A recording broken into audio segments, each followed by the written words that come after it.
Assalomu alaykum hammaga. İşlerimiz tugadi.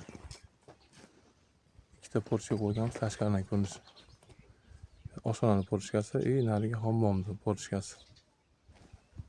Razmerlar bilan aytadigan bo'lsak, bu yer 6 metrlik oshxona bu yer mana.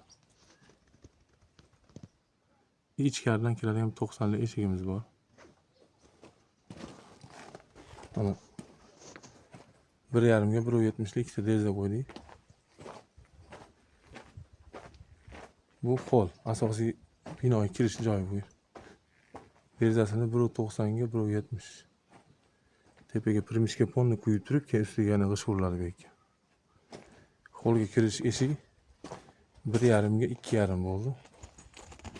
Bu yer hol 6 metr u 40 santimetr. Mehmonxonaga ichkaridan bitta xot bor. Asosiy ichkari binolarga kiradigan 2 metrlik ikkita joyimiz bor. Bu yerga eshik o'rnatamiz bu yerga.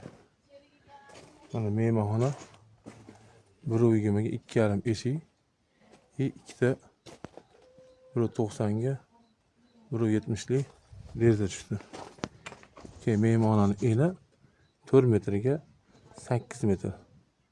Bino balandligi 3 metr. Buni ichkaridagi xonalarni ko'rsatamiz.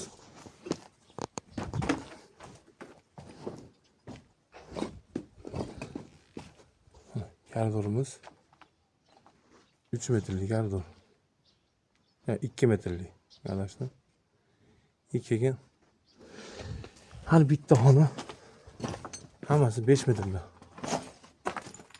Birinchi xona yotoqxona, bu yerga dush qilib, garderob qo'ysa bo'ladigan joy qoldi. 5 metrlik xona bu birinchi yotoqxona. Keyin yonida deski xona, o'rtasiga ikki o'tasidan pechka qo'yiladi. Shu tarafdan isitiladi.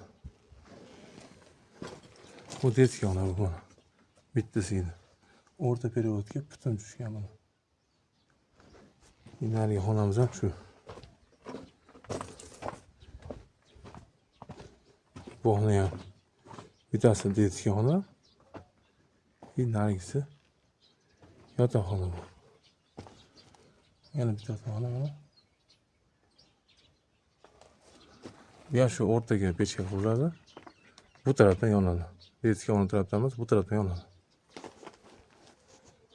Xo'p. Bu yerga 2 metrlik tushadi. Koridor uzun, o'rtaga stol qo'yib o'tiradigan joy qilsa ham bo'laveradi.